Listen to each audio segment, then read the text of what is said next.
right now. I want to welcome to the program Steve Holbrook, Second Amendment attorney and scholar. Steve, thank you, sir, for joining us on the program today. As you know, it's always my pleasure. Well, and good timing.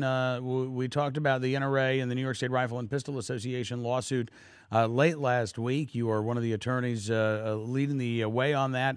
And then over the weekend, we see the news that apparently New York's 7-round magazine ban is going to have to be, they say, suspended indefinitely because there's no way that it can actually, there's no way people can, own any of the magazines that are commonly owned in New York State. Right. It was a fantasy to start with, but if you remember, if you turn the clock back to when they passed this law, they were so arrogant. You probably saw them on YouTube or TV or something, and they said things like, somebody said, well, what if you have a home invasion? And the sponsor said, well, you can use 7-round mags and you just keep changing mags if you need more shots.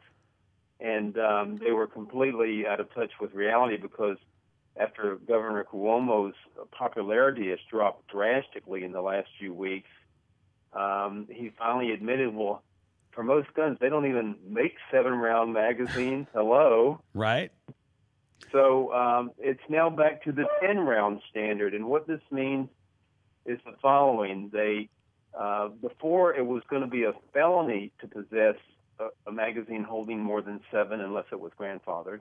It was going to be a felony to load more than 7 in there with an exemption for ranges and competitions.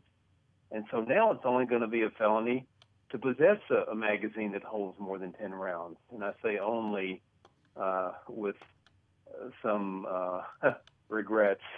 But at this point, you can still have a 10-round magazine. That's part of the law permanently now. There's no more 7-round magazines, except that you can only load 7 rounds in there. So for your home self-defense, that's not worth as much. You can only have 7, but if you're out at the range, then you can have 10.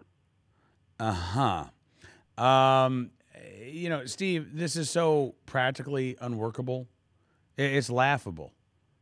And yet, if you run afoul of this crazy law, you're looking at becoming a criminal. I've got to ask. Okay, this is one part of the lawsuit, but this is not the only thing that you all are challenging with this suit, is it? Oh no, there's lots of other things. I mean, anything and everything is an assault weapon. All of a sudden, you can only buy ammo by getting checked with the state police at stores that become monopolies, ammo sellers. I mean, this thing is full with things like that. In all your years of litigating, gun laws and challenging gun laws, Steve, I mean, you've seen stuff that has been, I'm sure it has unintended consequences, but it seems like this was bad legislation. This was rammed through without public hearings.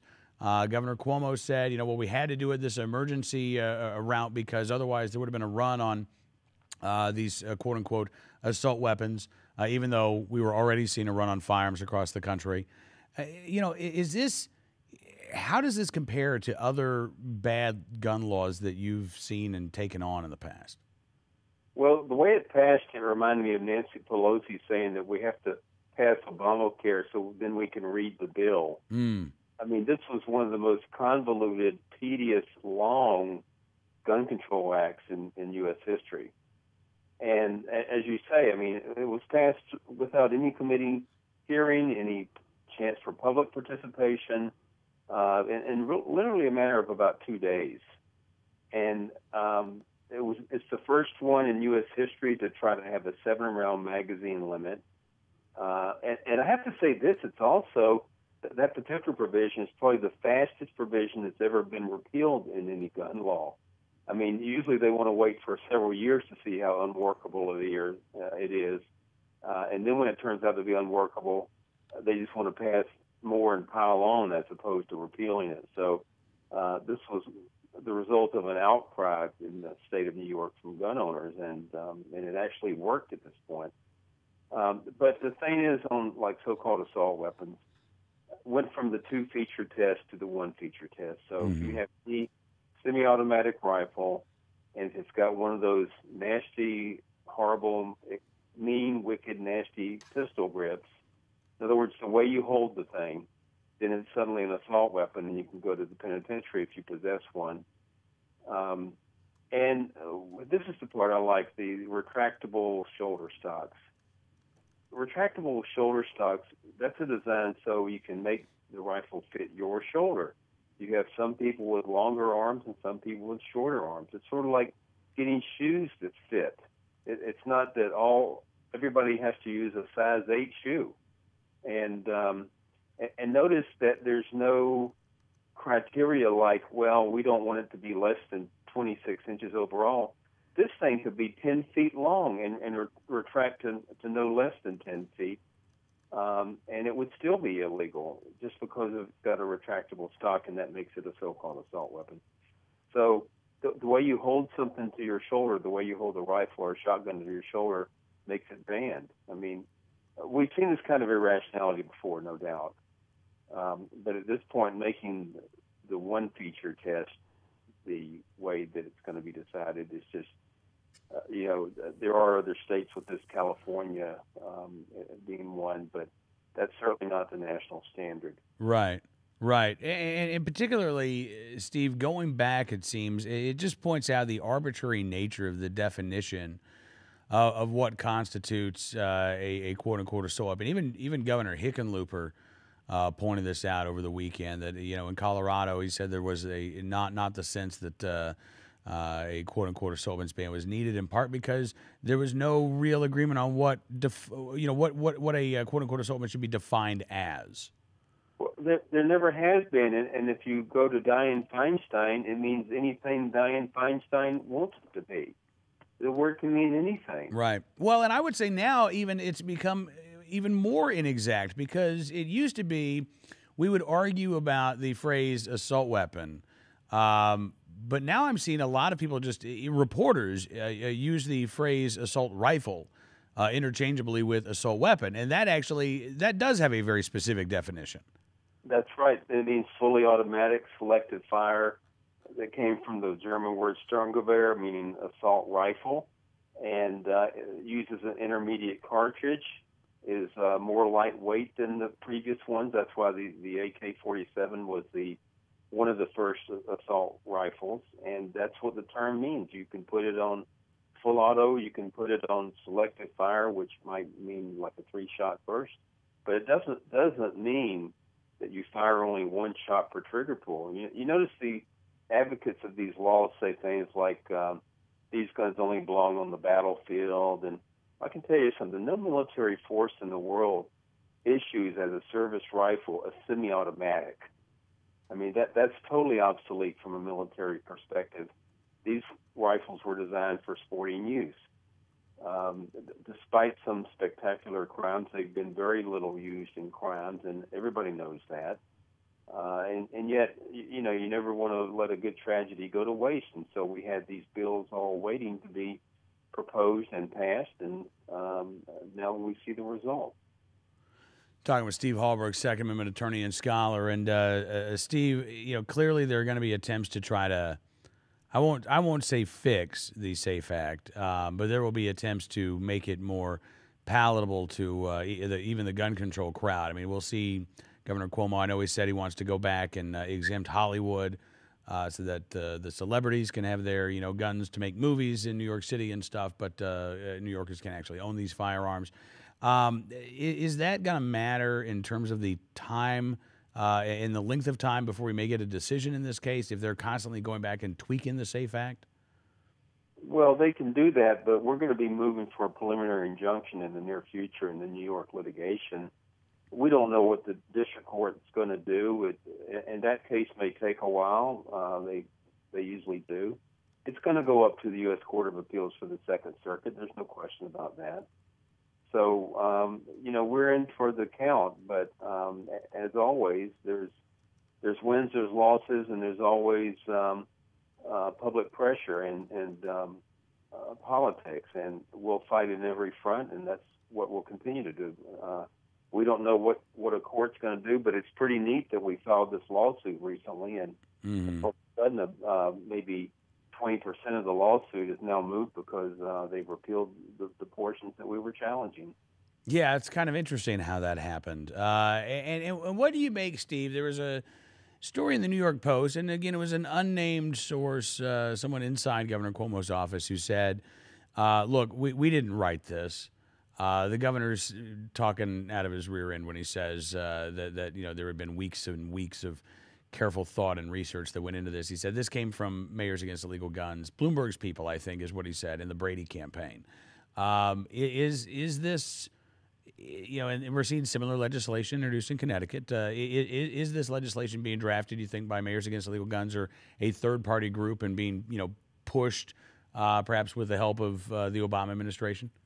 Well, yeah, the mayor's group is a likely suspect, but you've also got the so-called legal community against gun violence. You have the Brady Center and other groups like that are basically into fundraising off of this issue.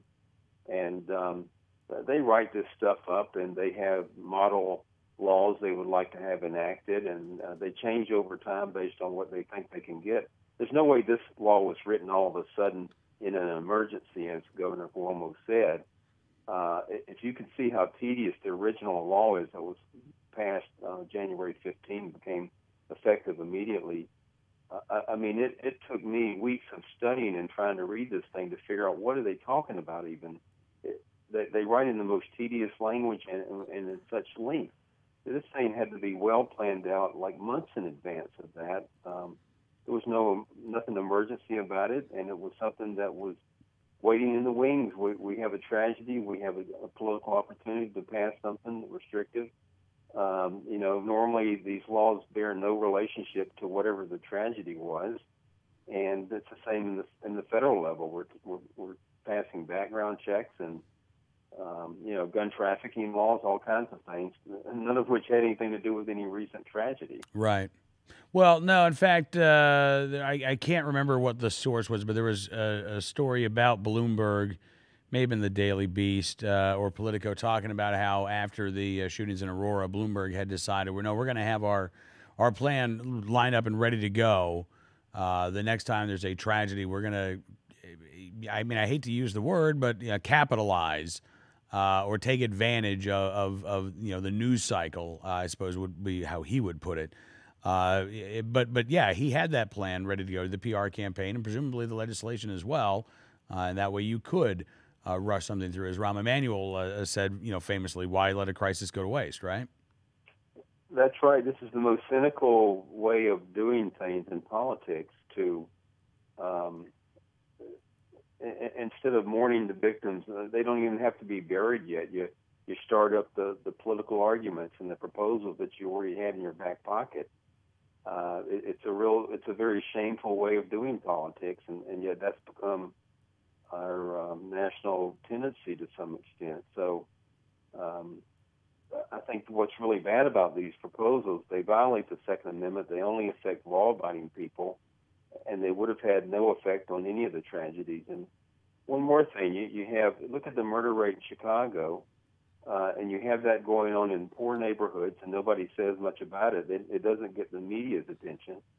And what are you going to do about that? They never have any proposals. As far as some of the school shootings, things like that, we're talking about video games and the violent culture that we have, and mental health, mental illness, and issues of that type. But this kind of killing that goes on that affects young people day in and day out in places like Chicago, it just continues to happen, and the kind of forces that interact in the environment that creates the basis for this kind of violence doesn't get addressed, and it's like you've got a panacea of these fundraising groups and people who want attention and wants to be Mr. Nanny state like Bloomberg. They have these panaceas involving narrow solutions to big problems, and that's where they pursue what they pursue. Yeah, absolutely. Well, listen, Steve, I'm glad you could join us on the program this afternoon, and I know we'll be talking about this and other cases that you're working on in the near future. Thanks so much, sir, and I look forward to doing it again soon. You too, Ken. Great to be on the show. Thank you.